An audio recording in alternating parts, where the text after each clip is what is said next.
kính lệnh người thượng degar đến từ Việt Nam. Vợ chồng tôi có 2 đứa con trai nhỏ chạy sang Thái Lan ngày 20 tháng 7 năm nay mà tôi xin trình bày lý do sau đây.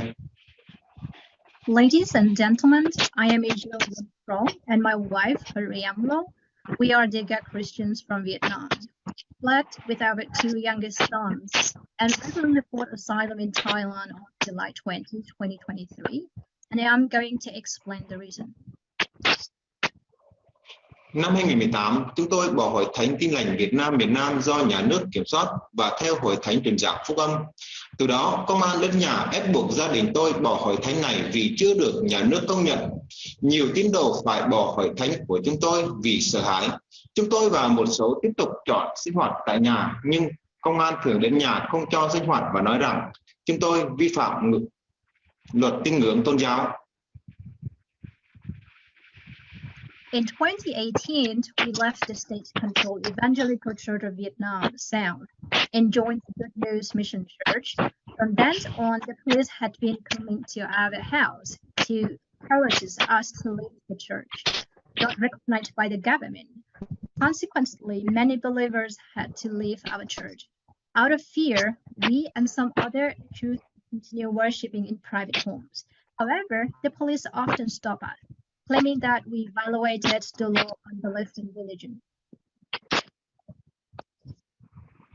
Ngày 20 tháng 6, tôi bị công an thành phố bắt giữ suốt 3 ngày, còn vợ tôi bị công an huyện bắt giữ. Tôi bị đánh và bị trích một loại thuốc gì đó mà đến nay tôi không thể ăn uống bình thường và ngứa rát đỏ cả người. Vợ tôi bị một nam công an tát, túc tóc đập đầu vào tường khi tra vấn. Vợ tôi bị ngất xỉu và phải nhập viện. Tiếp theo đó, tôi liên tục thẩm vấn thêm 3 lần nữa, còn vợ tôi thêm 1 lần nữa. Họ luôn cáo buộc là tôi âm mưu lập ra nhà nước degar ở Tây Nguyên. Chiều ngày 18 tháng 7, lo sợ tính mạng của mình, chúng tôi bỏ trốn khỏi Việt Nam. Tôi chân thành cảm ơn quý vị đã lắng nghe. On June 2023, I was detained by the city police and my wife by the district police. I was brutally beaten and injected with an unknown substances. Since then, I have not been able to eat properly and suffer from severe rash all over my body. My wife was bitten by a male police officer. He pulled her hair and slammed her head against the wall so hard that she fainted and had to admitted to the emergency department of hospital. I was subsequently interrogated 3 more times, and my wife once more. They kept accusing me of plotting to establish a degar state in the Central Highlands.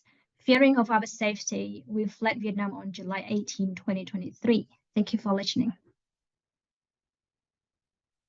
Vào ngày 10 tháng 6 năm 2022, tôi bị ông Lê Nam Cao, Chủ tịch Ủy ban Nhân dân huyện Chim Gan xử phạt 4 triệu đồng vì chúng tôi đã tổ chức ngày 22 tháng 8 tưởng niệm các nạn nhân bị bạo hành tôn giáo.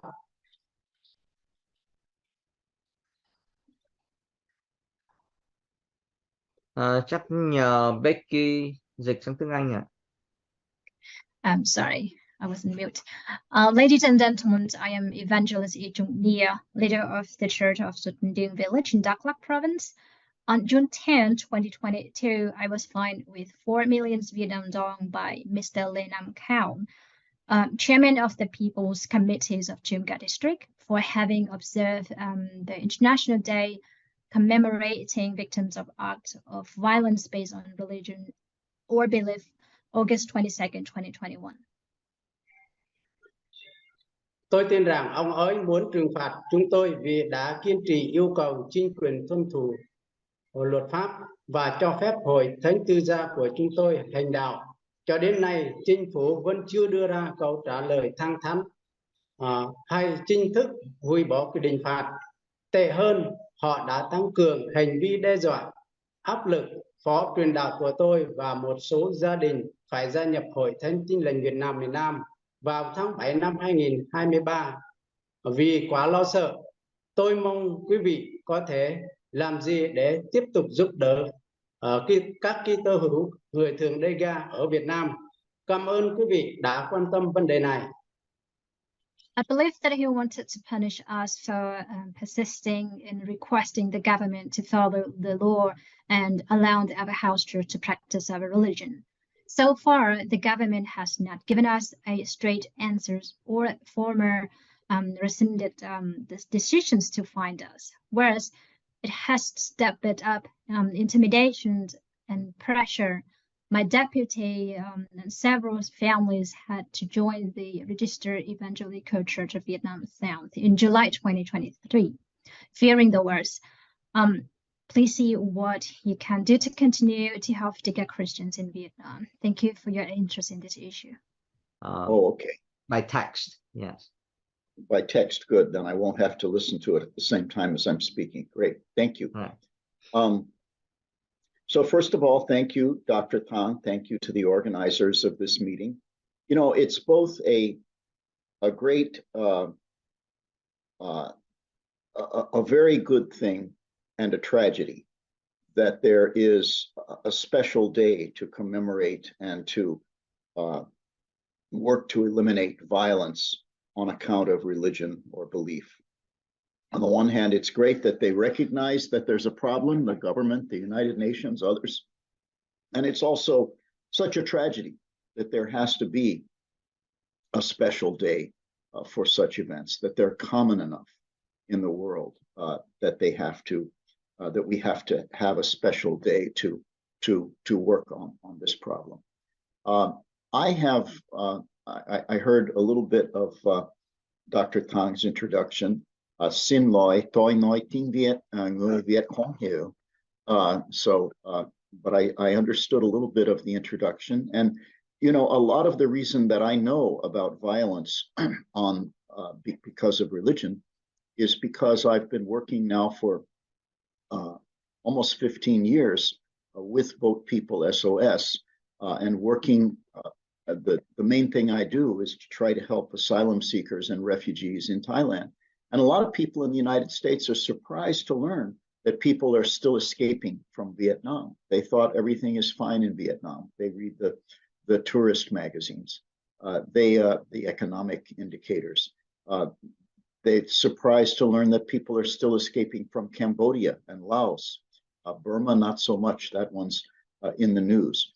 But that in this day, in 2023, that we have to have our dedicated young lawyers in Bangkok from different countries around the world working to try to help people who've escaped from Vietnam and other countries in the region to present their case to the United Nations to prove that they're refugees is a tragedy. We shouldn't have to do that in this day and age. And governments like the government of the United States have regular dealings with the government of Vietnam. Yeah, they talk about human rights, but they should talk about it more, and they should raise it on the agenda, and they should make having a good relationship conditional upon the other government having a certain minimum standard by which it treats its own people. So when we got into the business of having lawyers in Bangkok, initially it was just Boat People SOS. Initially it was just me and Dr. Thang going in and trying to help people with their cases a couple, 2-3 times a year. Then we decided we needed a lawyer on the ground. Now we've got several lawyers, and we do it through our sister organization in Thailand, the People Serving People Foundation, which has a little office called the Center for Asylum Protection, or CAP, that is our law office there.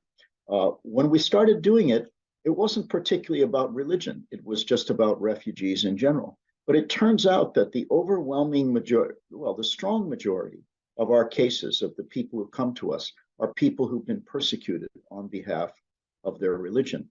In Vietnam, I'm sure all of you know that the evangelical Protestants among the ethnic minorities, particularly the Montagnard peoples and the Hmong, are seriously persecuted.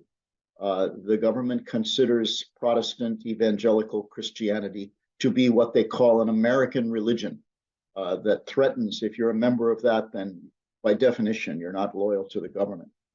But of course, a lot of you also know that Wahao practitioners who insist on being in the real Hoa Hao Church, the one that was founded by the founder of the religion, instead of the substitute religion that the government started. Those people are also persecuted.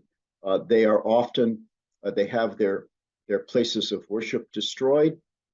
They are arrested, they're put in jail. And the problem is that when you're put in jail in Vietnam, particularly for a political or religious offense, for something like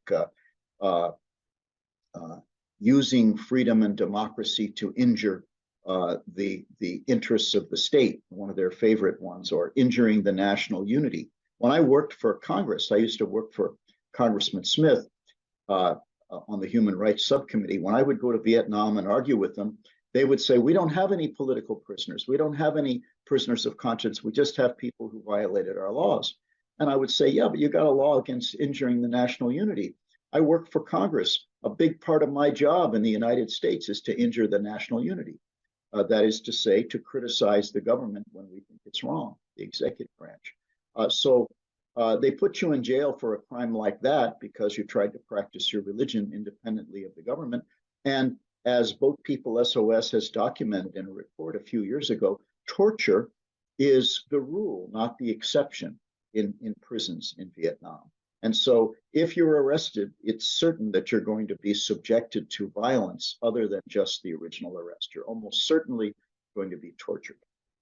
So we know about the Protestants, but the Hoa Hao, the Cao Dai, the same thing, the 1923 Cao Dai group, the real one that was founded by the founder of the religion. They've had their places of worship, including the wonderful, beautiful temple that they call the Holy See in Tay Ninh. They've had that confiscated and turned over to a substitute group that the government organized and that the government controls. And so Cao Dai, who want to be part of the real religion, the original religion, are regularly persecuted and sometimes they're put in jail. The Unified Buddhist Church, which used to be the largest church in Vietnam, they only allowed to control a few pagodas now, and often those pagodas or buildings that have been built adjacent to those pagodas are destroyed.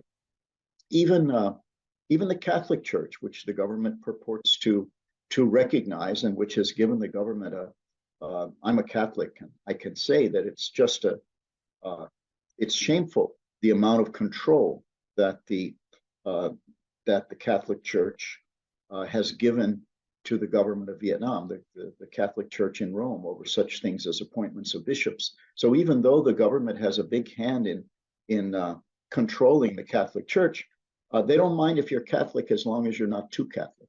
But we know about the attack